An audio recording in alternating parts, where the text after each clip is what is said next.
Olá, galerinha, canal do canal Biscoito Esperto. Hoje eu trago pra vocês a resenha do livro Serpentário, do Felipe Castilho. Esse foi o primeiro livro que eu li em 2020 e eu tenho uma tradição que o primeiro livro que eu leio todo ano tem que ser um livro de um autor brasileiro. Por quê? Eu escolhi fazer essa tradição porque antigamente, 2013, 2014, eu não costumava ler muitos livros nacionais. Então eu tinha esse desafio, porque daí assim, pelo menos, eu estaria me esforçando pra estar lendo pelo menos um livro brasileiro por ano.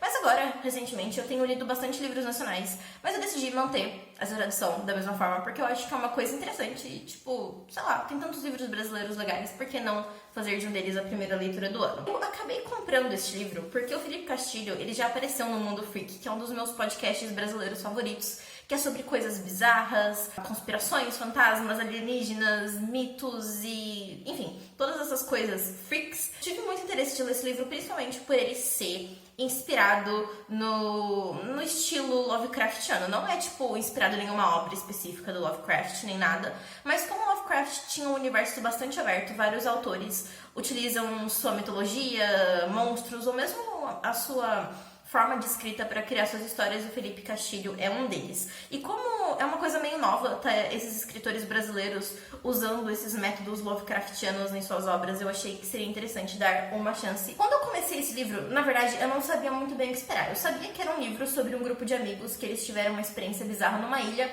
mas fora isso eu não sabia muito. O livro é narrado em terceira pessoa e a gente tem 4 protagonistas, mas a gente pode argumentar que uma dessas protagonistas seria a personagem principal, que é a Caroline.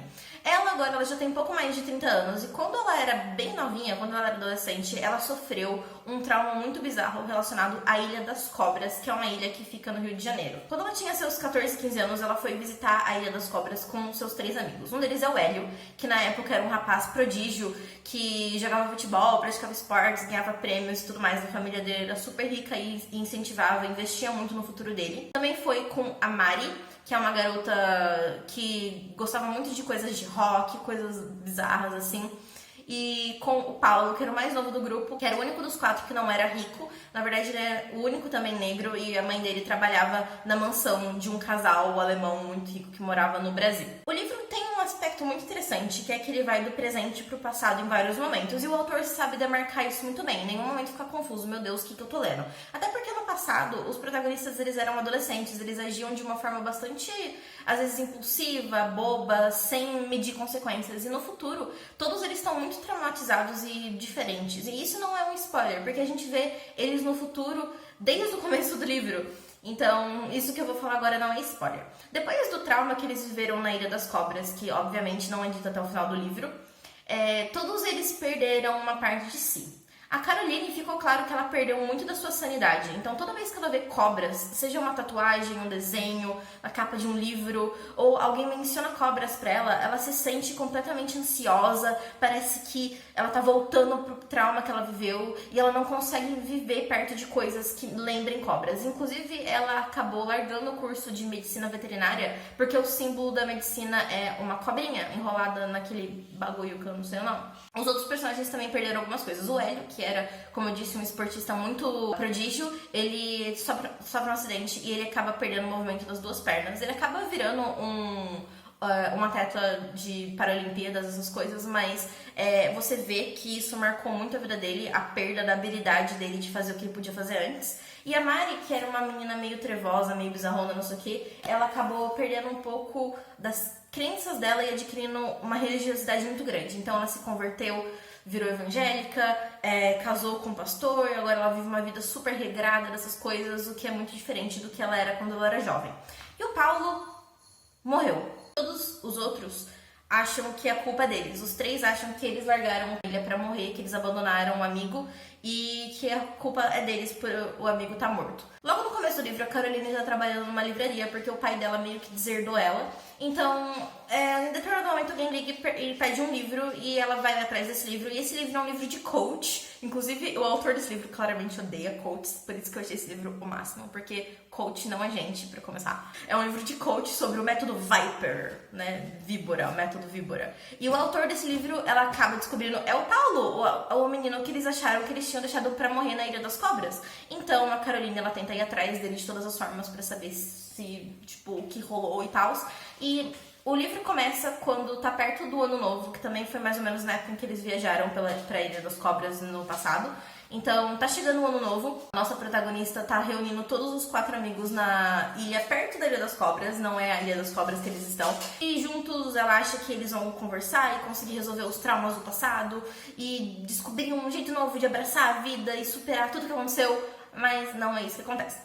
Mas eu não vou falar mais que isso porque também é spoiler. A questão é que eu achei o livro muito bom, eu fiquei muito surpresa. Apesar de eu estar lendo mais livros nacionais, eu vou admitir que eu ainda tenho um pouco de preconceito, principalmente quando um escritor tenta escrever uma coisa muito nova, diferente e tudo mais. E esse livro ele é bastante inovador. Quando eu tava pesquisando, eu fiquei sabendo que o autor ele tinha se inspirado no Lovecraft. Então, obviamente, esse livro tem elementos do terror cósmico, que é aquela questão das coisas horríveis que acontecem com você estão além do seu controle. Você não consegue se proteger, você não consegue se salvar, você está à mercê do universo e das forças malignas que não ligam para sua existência, mas te destroem simplesmente porque elas são tão absurdas que a sua mente não consegue processar elas. Então tem muito disso nesse livro.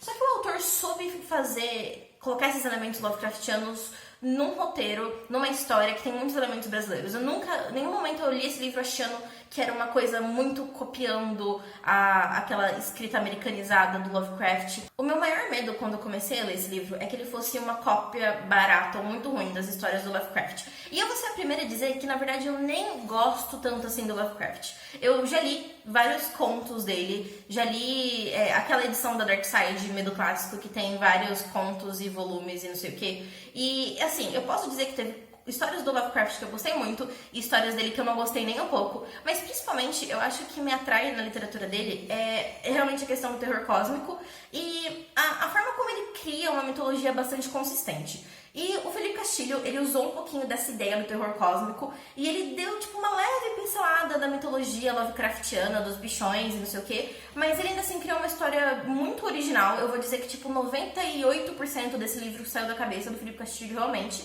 E eu acho que isso foi muito bom, porque eu tinha medo, principalmente, que ele fosse se apegar em alguns elementos Lovecraftianos que eu não gosto, que é aquela história de não terminar direito as histórias e tudo mais, e eu acho que isso não aconteceu. Na verdade, quando eu tava chegando a mais ou menos 70% do livro, quase no final eu pensei, velho, eu acho que o autor ele não vai saber explicar a história que ele criou, ele não vai saber resolver os problemas que ele enfiou, então acho que simplesmente vai ter um final de filme de terror mesmo, tipo, tudo dá errado pra todo mundo morre e acabou. Eu tava errada em pensar isso. Eu não vou dar spoiler, mas o autor, ele soube finalizar todas as tramas que ele começou, todos os subplots que ele começou. Se teve alguma coisa que não ficou 100% respondida, eu acho que até ficou melhor assim, porque todo livro tem que ter uma espécie de ar de mistério, né? Nem todas as respostas são encontradas ou precisam ser dadas. Pelo menos essa é a minha opinião. Mas as respostas que precisavam ser dadas, as coisas que precisavam ser resolvidas foram resolvidas. E eu fiquei muito feliz por isso, porque eu tinha medo que o autor copiasse essa mania terrível que o Lovecraft tinha de terminar as histórias sem realmente terminar elas, que é uma coisa que eu simplesmente detesto. Uma coisa que talvez muita gente não esteja procurando nesse livro, mas que você vai encontrar, é o humor excelente do Felipe Castilho. É claro que eu acho interessante ter essa coisa de quebra de tensão em qualquer tipo de história, seja livro, filme, de terror e tudo mais. Então tem vários momentos engraçados, várias piadas meio infames, trocadilhos e essas coisas. E eu acho que o autor soube balancear isso muito bem no meio de uma história que é muito tensa, que vai te deixando cada vez mais desconfortável, porque afinal de contas é um livro de terror. Eu quero também mostrar um pouquinho do livro por dentro pra vocês terem uma ideia melhor. Essa edição física é simplesmente linda, maravilhosa. Parabéns pra pessoa que ficou responsável pela diagramação, capa e tudo mais desse livro. Porque a capa, tipo, é uma ilustração que pra mim define muito bem o livro, toda essa coisa das cobras, mas é uma ilustração bem bizarrona, toda deturpada. Eu acho que isso define bem a história. Quem leu o livro vai saber por quê. Porque, claro, tipo, Cobras é um livro sobre serpentes, o nome do livro é Serpentário, então faz sentido que tenha cobras na capa. Mas a forma como essa ilustração tá representando tudo, eu acho que ela combina ainda mais com a história do livro. E também tem uma textura, obviamente vocês não vão conseguir ver exatamente, mas ela não é exatamente o tipo de capa de um livro normal. É um papel cartão bem diferente. Por dentro, o livro é assim. Tem essa parte verde por dentro dos dois lados. E aqui dos lados, como vocês podem ver, o livro é verde. Por dentro, a diagramação do livro é muito bonita.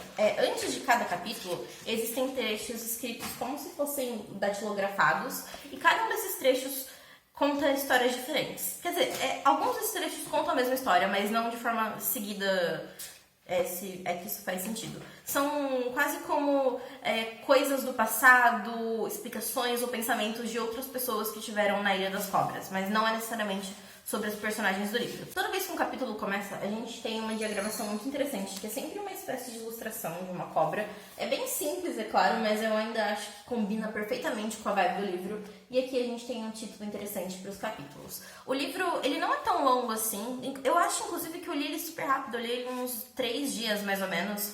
E no primeiro dia, quando eu comecei a ler esse livro, não era tipo exatamente o comecinho do ano, foi tipo dia 4 por aí. Eu li quase metade dele de uma vez, porque eu achei o começo do livro muito hipnotizante. Tipo, eu não sei nem explicar exatamente porquê, mas foi um começo muito bom. Na verdade, o livro todo é muito bom, mas o começo do livro especialmente me fisgou tanto que eu não conseguia parar de ler.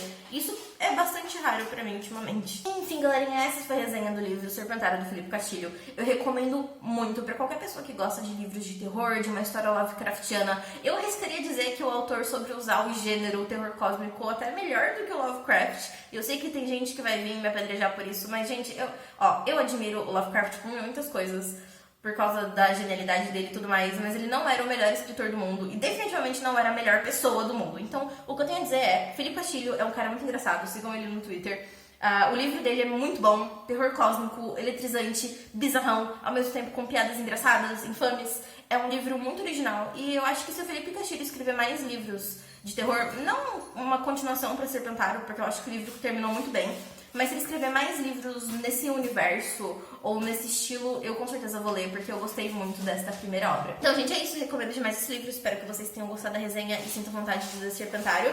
Espero ter influenciado vocês para o mal com essa resenha. E é isso, galera. Não esqueça de deixar o seu comentário, porque eu sempre leio. Deixe o seu like, se inscreva no canal também. E é isso por hoje. Adeus!